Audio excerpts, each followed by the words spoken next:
Déjà au côté de style bandé monios au tinzi molokola marathon quand la kangana miso Sony so dans l'ensemble les blocs wana nyonso tout Sony a spécifié regola ko babengaka best melody eza équivalent ya ba disque d'or mususu bato bazwa na Congo. Disque d'or ekozwama dans les mois qui viennent, dans les jours à venir. On va présenter les disques d'or au niveau ya Stade des Martyrs parce que Dynastie eza na moto ya kosakana na ba album tout Sony a produit en 2022 parce que l'album était sorti le 25 mars 2022 de cette année, l'année en cours. Na ba album Wanato, l'album de Ferregola a fait des performances énormes, a fait des grandes performances, entre autres sur le plan il y a vente, sur le plan il y a téléchargement, sur le plan il y a écoute. Puis il nous a annoncé la tournée américaine. La tournée américaine au niveau il y a Canada, tout l'orchestre avec Ferrego, na ba bureau, na ba Nancy Basile bozana délégation au Canada. On a mis qu'il est déjà avant. Voilà. Et déjà, papa Yava Luka qui a expliqué Bissot déjà. L'émission chaque jour 100% Ferrego là avec Nancy Basile. Merci de pâtre.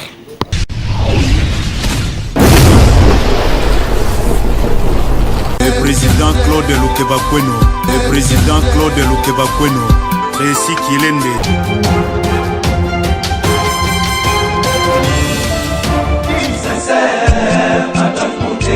Claude Lukebakweno, Claude Lukebakweno.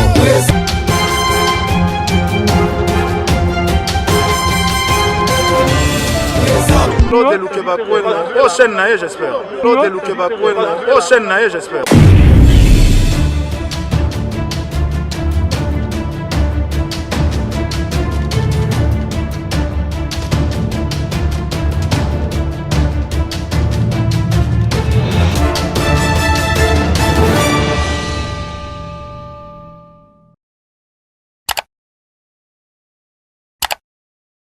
Bolingo nanga na Yesu e bolingo ya suka te tozweli yango deja pe meilleur nyinyo yo na lobango na kati émission babina lobango na émission na nzembo opo et nzembo bénédiction quoi. Je dis merci à tout le monde qui sont branchés Scotier en train de nous suivre depuis partout. Je dis merci à tous les abonnés de Claude Lukebakweno. Merci beaucoup à tous mes fans.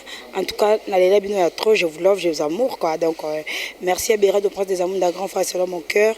Merci à Paulin Grand Maison, Yannick Ndoulou déclara international la moyaya ya Dadi Mavungo Vunguli ya Nangandela Mine Mbali Kitoko. Merci beaucoup à 1m80 donc c'est Dubaï 1m80 c'est Dubaï en tout cas bah merci Nayo. Merci beaucoup à Dodi la Gauloise, Baby la Gauloise, je te salue là où tu es. En tout cas, merci beaucoup à Bonne Nyonson. Toi, c'est un trophée, un prix, au Yewuti, na Katia Sony Music, où ils ont la belle, où ils ont produit Ferregola. En tout cas, ils ont plaisir, il y a Gaulois. Donc, Nazaki étonné comment on a comment bagolo bazaki na SN ko sepela ko benga. Donc, ça montre que quelque chose bolingo moko boye to bénédiction moko boye se préparer pour faire rigoler. Je ne suis pas seule. Eza mambo eza tellement wow, eza likolo photo solango na muto aza intelligent a eu ko expliquer ko solango très bien par rapport à trophée oyo faire rigoler Jésus des nuances azui. Tarik Ngwangu, Jomi Makese, cameraman a filmé Yesu, côté Yuda Ninga, ça sonde niwez la rende quoi. Faut invité dans bonjour Tarik. Bonjour Nancy Basile et bonjour à tous les abonnés de Claude Lukebakweno télévision. Un grand merci également au président Claude depuis Suisse, Azola Nabiso, abonné Nyonso, Gaulois. J'espère bien que Bazia Rosepelaton, Monibiso, Sepel Makas parce que tu as reçu la rare Pembe. Pembe, c'est-à-dire nous ne venons pas insulter, nous ne venons pas critiquer d'une mauvaise foi. Tu as rendu au pays ça, les solos, n'andenge qui n'a bien. Merci beaucoup na fait rigoler les padres, Jésus de Nias, ou habitués tomber là. Bon séjour au niveau de l'Afrique du Sud, na bandeko nyoso bagolo nyoso bolinga kabiso Alain Kembe la garçon de disque na Paris, Dadi Yakuza grande puissance, Rémine de Masse na Paris également, Steven Duka na kati Italie mon ami, plein de bonnes choses à vous. Trésor Bukunzo Ninkamba na kati ya Belgique na kati ya Liège bamboti na bino surtout non si ba c'est ba question yo ba réponse yanga to solo la bagolo bazami na nzala bamesana osepela na Tarik na bango na Nancy Basele. Bientôt ba senti Tarik na kata Claude Lukweba Kweno. Ah oui, déjà nous signalons à tous les abonnés de Lukweba Kweno. Déjà, moi-même je vais commencer à présenter les émissions d'ici peu. Bon, mon appui touche à Tarik et puis impliqué à Tarik na kati à Claude Lukweba Kweno. Nous sommes là toujours pour vous informer car vous informer c'est notre devoir, vraiment. Merci beaucoup. Donc, Tarik, à votre côté, Nangito Soano Mouké, au sala analyse, au sala différente par rapport à la conférence de presse où il y a fait rigoler et les kaki, question, tout, réponse, il y a artiste, puis attitude, il y a artiste, pour expliquer ce qui peut m'amener na YouTube. Depuis que fait rigoler la personne, ce sera les cas lobby, Moki Yaningana. Analyse Nyoko Sala na ensemble des conférences et les kaki. Ouais, déjà, c'était une très bonne chose de la part de Ferrego là, pour ça la conférence de presse, parce que tant à qui présent, tant à Bima, qui la première des choses à faire, c'était d'abord conférence de presse. Ça, c'est conférence de presse au niveau à Paris, afin de pouvoir expliquer à tous les chevaliers de la plume, journalistes et surtout que j'étais emprisonné pour tel, excusez. J'étais emprisonné pour telle raison, et puis c'était également une occasion pour nous soulager les journalistes. Et depuis la sortie de l'album Dynastie Bimaki, nous avons soulagé les journalistes. Malheureusement, cet incident était arrivé, il était incarcéré. Maintenant, on est pour notre poto. Maintenant, après son retour triomphal à Kinshasa, sous une pluie battante, nous avons vu des milliers de Gaulois qui ont été amenés à l'aéroport Angili. Carnaval, il y a bongo, nanu salamati. Nous sommes certains, tout ça va tout raisonnable, tout ça conscient. Carnaval, il y a bon, on a Congo, nous et Salamate. Carnaval et Salamaka, sous un soleil accablant, mais un carnaval sous une pluie battante, tout le monde a engoté. Mais Ferrego là, il a réussi à faire cela. Maintenant, après ce carnaval, il a fallu s'exprimer. Il est allé d'abord s'exprimer premièrement à Rotana. Rotana, qui conserve VIP.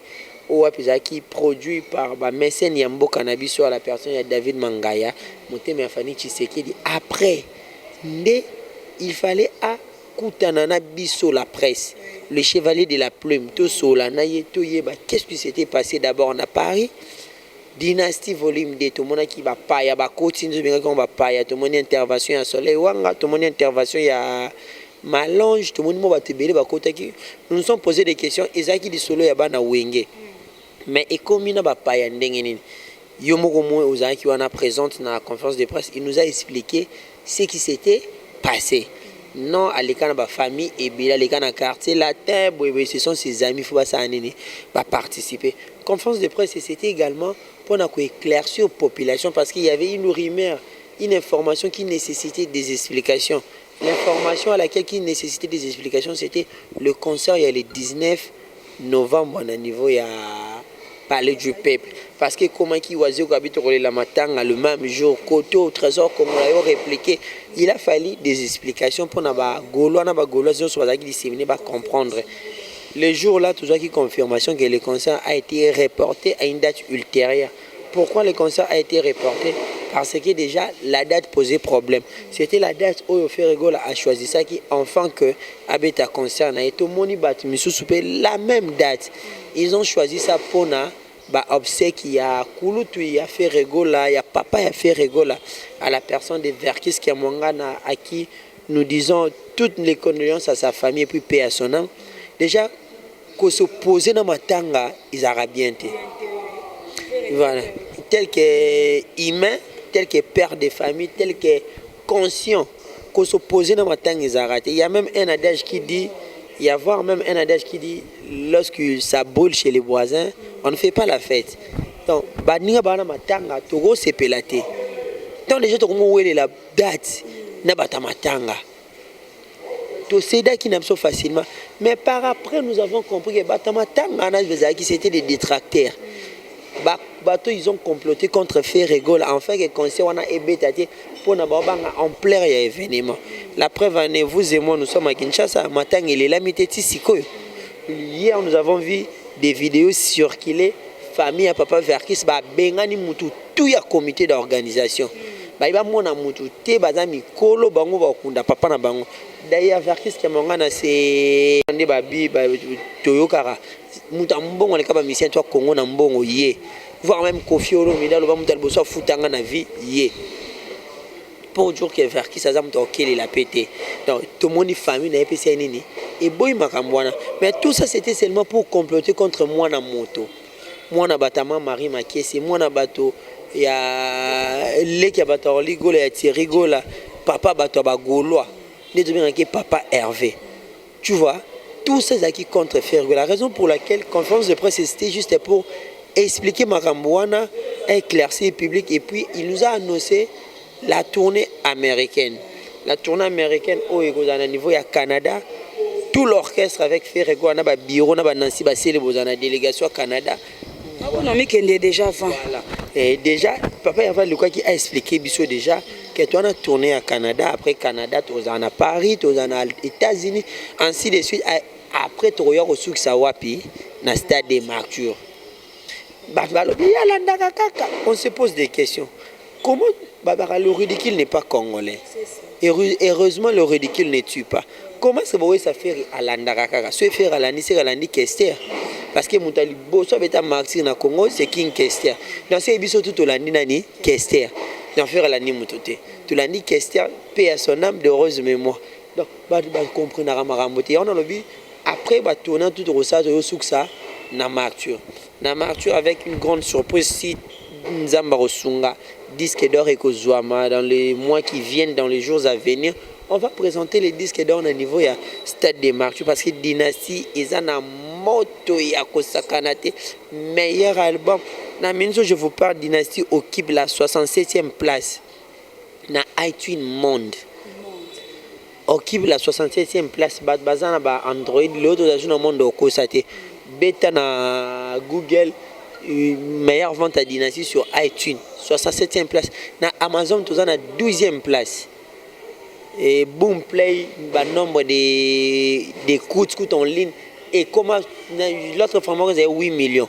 Pour l'ensemble des albums, Spotify, n'en parlons même pas. Pour dire que Dynasty, c'est un album où il y a bien ébélé. Entre autres, tout le monde déjà un trophée au Wapi. Mais c'est Sony. Et M. Sin Watson a remis qui a la main propre. Trophée wana Eluki Makambo. Mais quand on compte les téléspectateurs na biso, trophée wana eza ba pesi Ferrego là, trophée meilleur album ou pesi meilleure mélodie ou meilleur expliquer biso pour battre la maboma. Pour plus d'explications, on va comprendre bien. On est des intellectuels. Quand nous passons à la télé, tu as rapport à informer Bato. Bato en Arabie Saoudite ou en français, ils sont dupes. Ils ne sont pas des dupes. Baba Zobate, Togoko Sabangote, les docteurs nous suivent, les avocats, les magistrats, les professeurs, tout genre il y a Bato en Arabie Saoudite. Maintenant, essayez de avoir une explication claire. Les trophées, c'est Sony Music. Lorsqu'il produit un album, Apodisara album mon en été, Apodisara artiste est belé. Mais non, dans l'ensemble des artistes Apodisara, il y a toujours le meilleur. Parmi les champions, il y a toujours un champion. L'album tout Sony a produit en 2022. Parce que l'album était sorti le 25 mars 2022 de cette année, l'année en cours. L'album Wanato, l'album de Ferrego là, a fait des performances énormes. A fait des grandes performances. Entre autres, sur le plan, il y a vente, sur le plan, il y a téléchargement, sur le plan, il y a écoute. Et puis, sur le plan, il y a mélodie. Ils ont remarqué que l'album Dynasty a des très belles mélodies. Déjà, Ferrego là, c'est un album hors du commun. Pourquoi un album hors du commun? Comment on a toujours un album à bon côté? Un album métissé. Un album où il y a des dimensions, il y a style tout. Multidimensionnel. Il y a eu une variation dans Katia, album Nabiso Dynasty. Entre autres, au rumba trap, au kuti zouk, ils ont zouk tourné, au kuti rumba odemba. Na bosanité, ça me dit à se cacher. Au sentiment na yo mo na samte mo bi oyo verkis ki amwangana. Vena msoto okufa nani Papa Wemba Joski Kiambukuta pepe penda keno uyu bango to bangote de l'autre côté yokuta benda Mbouloyo, Sokina Balio, Moutou se retrouve. L'autre côté, Beko, les petites marionnettes. Kanga miso, yoko salizela ngai miso, kitoko no ekomisi motema nanga. On va comprendre, toi va chanter, t'es comme faire rigoler. Donc déjà au coup tu vas style banze monyos, au tinze molokola marathon. Quand la kanga na miso sonité. So dans l'ensemble les blocs wana nyonso tout. Sony a spécifié rigoler, on va venir best melody. Best Melody est un équivalent à un disque d'or en Congo. Quand je dis un équivalent à un disque d'or en Congo, parce que disque d'or, ils ont une société où il y a un chiffre. Il y a une vente telle que Snap, ils ont un mort en Belgique, aux États-Unis, il y a un réam. Il y a un chiffre. Si ton album est atteindre un chiffre au Bachaka, on va décerner un disque d'or. Si ils ont dit que dans tout le monde au Congo, les producteurs ne sont pas payés. Par exemple, on a fallu pour pas disque d'or dans un droit chemin, les producteurs ne sont pas payés. Vous comprenez? Parce que faire rigoler la trophée, ils ont équivalent à disque d'or, wana. Mais ils ont disque d'or, en termes quantitatifs, il y a vente à CD, soit il y a vente à écoute en ligne. Il faut signaler une chose qui est très très très importante aussi, faire rigoler l'album et connaître la piraterie. Oui. Et connaître la piraterie parce que l'album était quand même sur le plan digital. Et ça, contrairement à tout le monde a passé d'affalie, jeune ba ligana ba victoire a ba tambo nango. Il y a autant au monde bango nango ba na passé da dynastie. Parce que dynastie était quand même sur le plan digital. C'est-à-dire bateau ba pirate, ils n'ont pas eu le temps de pirater des harmonies. Et bon, si CD, mutasumika CD moko qui a copié en 10 fois. On comprend bien combien 100 fois. Donc pour jour que fait rigoler la dynastie ou même en belé. Revenons à mon trophée, mais c'est Sin Watson qui est le directeur général de Sony Afrique. Bah invité qui fait rigoler en South Africa. Enfin que va payer ses prix wana. Tout le monde est crié polémique. Et le bien beaucoup ina mwana moto ti wapi. Yé moka lobby bien, hein. Je viens de recevoir auprès de Sony Music, hein, les prix de Best Melody. Est-ce que nulle part que je viens de recevoir auprès de Sony Music disque d'or. Mais ils sont venus insulter les padres, kufinga famille naie, kufinga bagola. Bagola c'est n'est que normal bah c'est la bongo parce que c'est leur artiste. Tout le monde qui hier Arabie Saoudite a gagné Argentine. Aujourd'hui dans l'Arabie Saoudite bah tiens une journée fériée. Pourquoi? Bah gagner Argentine mais bah une coupé. Bon c'est bah une coupe. Bah tiens 10 jours à férié. Et des monde bagola fait rigoler lui mérite de la part de son producteur.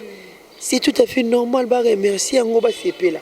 Mais comme il y a Rofinga, Oba Zarabazoba, est-ce que maintenant les gens comme nous, bateau raison arabe et tout rosa bazoba, hein? Contrairement à bateau, vous pouvez litoy, vous tcharaba méga, vous ils sont plus que bêtes. Donc pour dire que les Gaulois, vous êtes tranquille. Dès qu'à faire rigoler comment qui ce n'est que le début.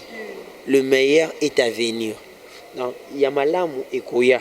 Donc je sais que les Gaulois ou les disséminés à travers le monde entier pour la Nathalie explication non plus c'est ça nos plaisir. Nous sommes là pour défendre l'artiste. Bec et anglais, nous allons les défendre. Des vives voix, nous allons toujours les défendre parce que c'est le patrimoine de la République démocratique du Congo. La preuve en étant où Zurumba et continue un patrimoine immatériel de l'UNESCO. Laissez l'artiste choisir ça qui est au bête dans un cercle culturel des eaux. C'était fait rigoler. Donc papa Hervé Vena, Alain Kembe, la garçon des disques depuis Paris, Rémin Dombasi, Dadi Akuza, Sabatino, Wembo Yuyuka, Boukou Mandrama, Bazar Osepela, parce que fait rigoler, c'est l'artiste qu'il faut, à la place qu'il faut. Il y a un adage qui dit, quand le talent est réel, le succès est éternel. Et ça, le coup là, non, peut ça exemple parce qu'il est choqué Batumsus. À l'époque, Batumsus ça va succès, mais les autres disent on a barré bêta. Mais Bato Bano ça va succès, il y a gravité, Bano tika ba œuvre. le banzembo na bango partout na babar ebetaka feti basenga yango donc bagolo bozala kosepela mama minene ezoya. Dynastie 1 et ça lui fait plaisir. Tariq, Dynastie 2 pour Nayo, ils ont promettre ni. Donc déjà Dynastie 2 c'est l'accomplissement. Quand je dis c'est l'accomplissement, ils ont l'accomplissement et ben amunion surtout ba là. Entre autres disque d'or, Stade des Martyrs, Accor Arena, Zénith de Paris, Olympia de Paris, tournée américaine, tournée africaine, tournée et à Europe. Donc la Gaulois baza kima parce que Dynastie 2 et comme ma bloc wana nyon surtout parce que Dynastie 2 niveau faire à l'ambi album wana papa Hervé orabenda nzembo lokola comme la lettre divorce n'écriture chinoise bato bamona yango comme plaisanterie banzembo o mina papa na biso malange ata vague océan nazala qui toujours constant sonnerie na oui tala sikoyo kutu mwaka extrêmement ya 30 secondes babimisa boye epesa makambo ena banzembo lokwa ya ba Freddy Matete ou wapi Alain Kembe la garçon de disque papa na nine na libanga ya solo banzembo bongo eza banzembo ba Yves Bonga autorité naturelle donc Ferrego là vraiment il a fait un grand boulot. Je crois bien que Dynastie des accomplissement ya maramo malamu surtout que neto benga par définition ya dynastie c'est la succession des empereurs d'une même famille.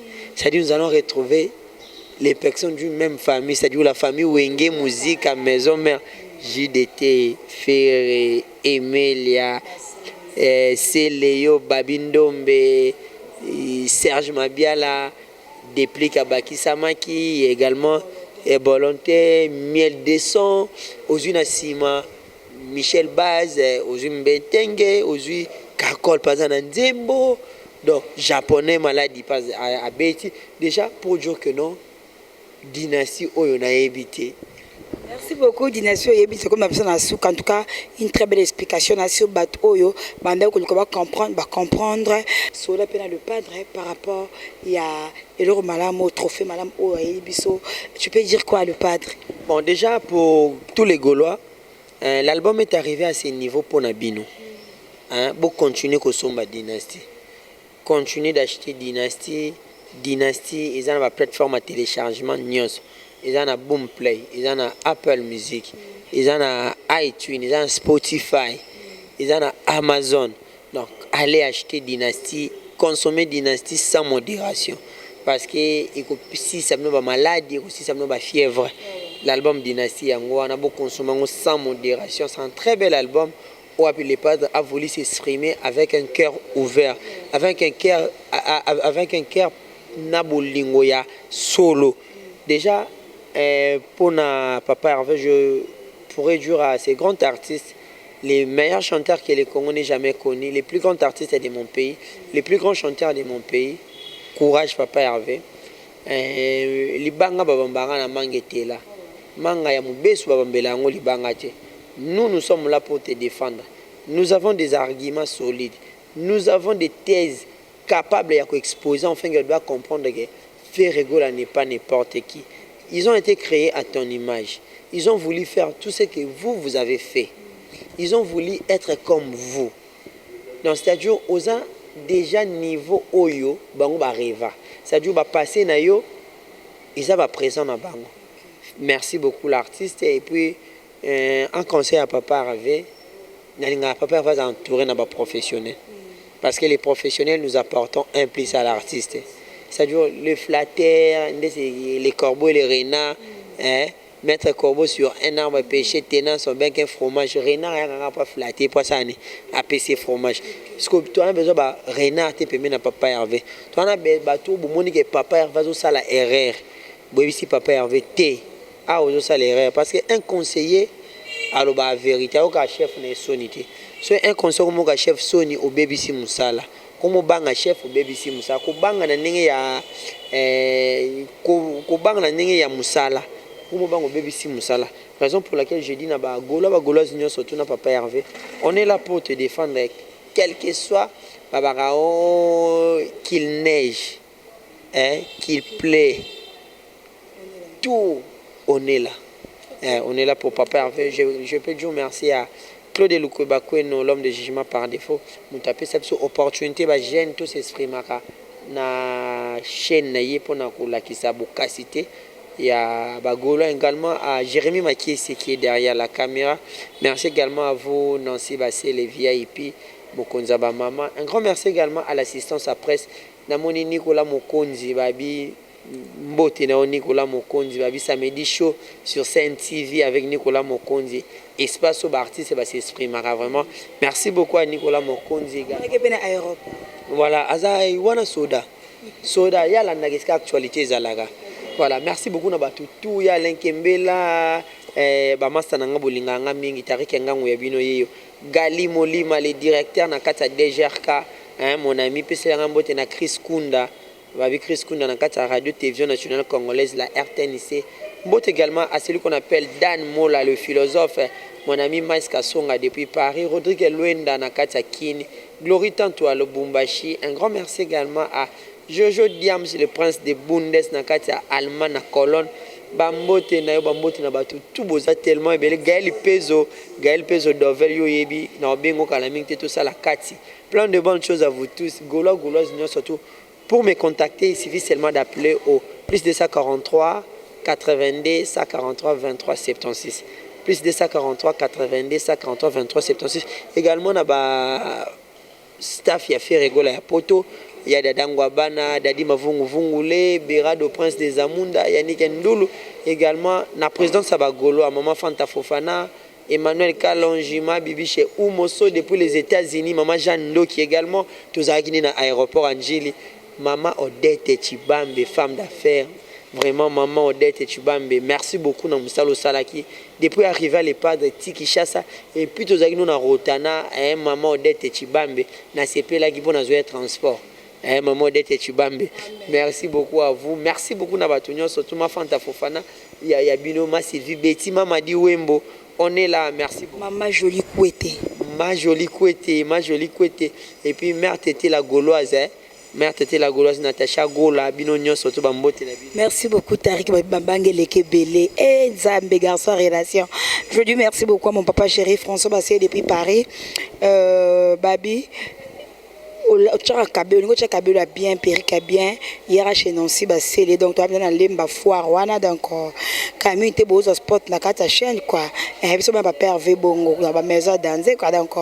Je dis merci à mon papa François Bassé depuis Paris, à maman Bouchi Kila, hier veut Ambari à Eget Enyo. Merci beaucoup à Berado Prince des Amunda, merci beaucoup à maman Jolie Kouete, maman Grace Jeanne Grace Ndoki, maman Mira Mafuta, maman Bibi chez Oumo. Merci à Paulin Grand Maison, Yannick Ndoulou, Yadadi Mavungu. En tout cas, restez toujours branchés, scotchés sur votre chaîne Claude Lukwebakwe. Bye bye.